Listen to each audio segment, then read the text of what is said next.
Good morning, good afternoon, good evening, or good night to Mrs. Ina or to whoever is watching. We are from Group B and today we are going to present our financial performance analysis result of PT Garuda Indonesia and PT AirAsia Indonesia in 2022 to 2023. Meet our team. First off, there's me, Tifara Naomi Tamba, who is responsible for the profitability ratio. And then later on in the video, two of my friends will appear. The first one is Cheryl Cantika Putri, who is responsible for the liquidity ratio. And then Muhammad Alwan Al-Ghazy, who is responsible for the capital structure ratio and also asset management efficiency ratio. Before we start, we have to go back to the background on why we as a group chose PT Garuda Indonesia and PT AirAsia as our object of study. PT Garuda Indonesia and PT AirAsia are two of the biggest commercial airlines company in Indonesia. By comparing the financial performance of these two airlines, we can identify best practices and areas for improvements. The findings from this analysis can have practical application for investors, analysts, and industry stakeholders in making informed decisions regarding investment, partnerships, or strategic initiatives. To analyze their financial performance, we used four analysis methods. The first one being liquidity ratio. It is to calculate how liquid a company is, whether or not they could pay their short-term liabilities. The second being capital structure ratio. It is to dissect where their source of funds for asset is from. And then the third one is asset management efficiency ratio. It is to calculate whether or not the company has effectively used their assets to produce maximum profitability. And then the last one is profitability ratio. This method is used to know whether or not a company has reached its maximal profitability. Not only that, we also used two other analysis methods that are not mentioned here. That is trend analysis and also comparison analysis. Trend analysis is where we analyze each company in both years. So we analyze them with each other, but from the different years. And then the second one is comparison analysis, where we compare the two company as competitors in the same industry. I'm gonna explain what is current ratio. The current ratio is used to measure a company's internal ability to meet its short-term obligation that will come due using the current asset. The current ratio also describes the amount of current assets currently held compared to all current liabilities. So we can see on the table that a company PT Garuda Indonesia in 2022 has a current ratio value is 47.6%, and in 2023 has 56.1%. And PT AirAsia Indonesia in 2022 has 3.58%, and in 2023 has 3.87%. So PT Garuda Indonesia in the result of the current ratio analysis is superior from PT AirAsia Indonesia, although both companies can still be concluded to be experiencing difficulties in paying short-term current debt because they both have values below 1. So that indicates that the company is struggling difficulties in paying its short-term debts and could have liquidity problem. And we can see that the current ratio value for both companies is below from 1, which the current liabilities is bigger than the current assets. Okay, next slide is asset test ratio. What is asset test ratio? So asset test ratio for measure the company ability to pay current or short-term debt with the most current asset.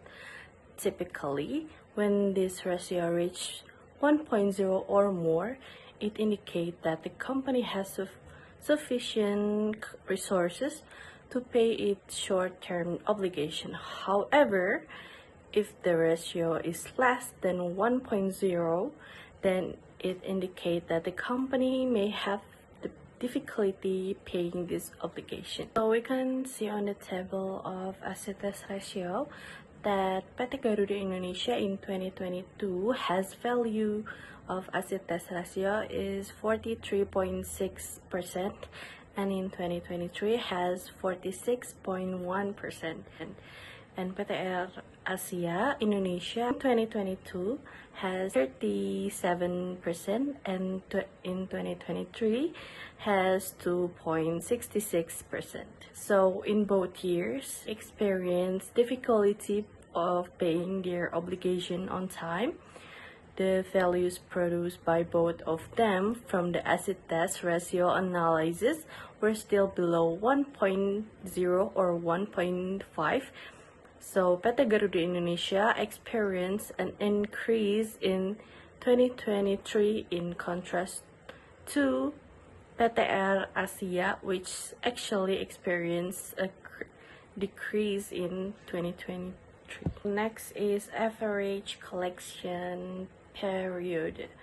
So what is average payment period? Is the average time it takes for a company to pay business debt.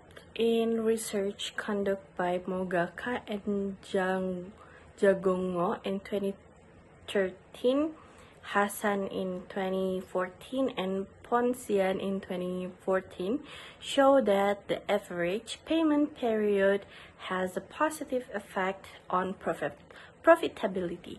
The longer or higher the average payment period, then the capital that will be used to pay debt can be used to finance company operation, which will increase the company's profitability. So PT Air Asia Indonesia is superior in terms of time needed to collect debt at 8.6 days in 2022 and has experienced an increase in efficiency to only 6.9 days in 2023 compared to PT Garuda Indonesia in 2022 takes 19 to 20 days, while in 2023 there is an increase in efficiency to just 80 days to 19 days. So next is account receivable.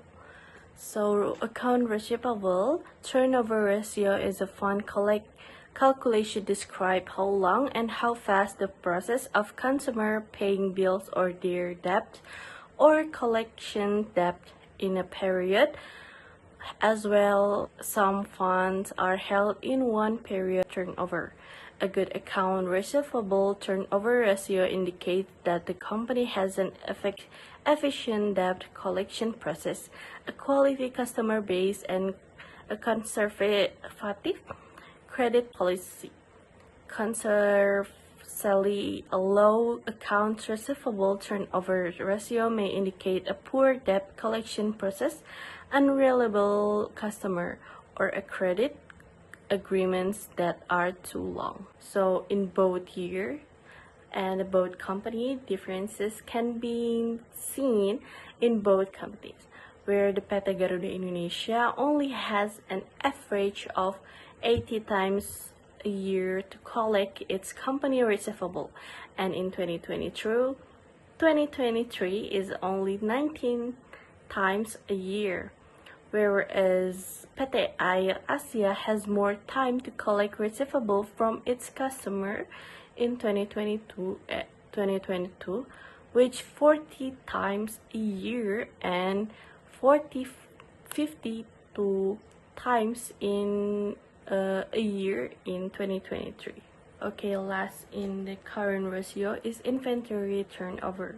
The inventory turnover ratio measures how efficiently a company used the inventory by dividing the cost of goods sold by the average inventory value over the given period.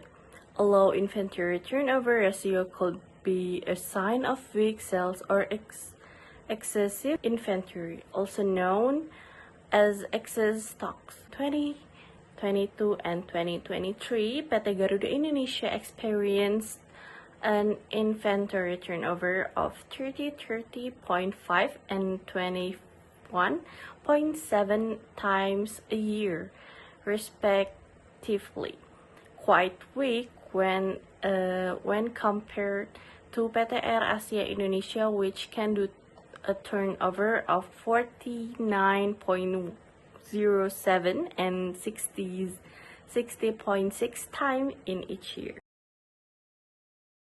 Let's begin by looking at the capital structure of both companies, focusing on the debt ratio.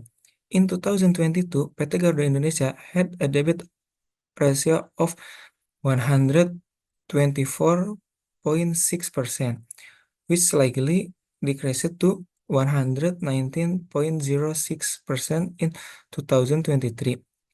On the other hand, PT Air Asia Indonesia debt ratio was significantly higher at 227.2% in 2022.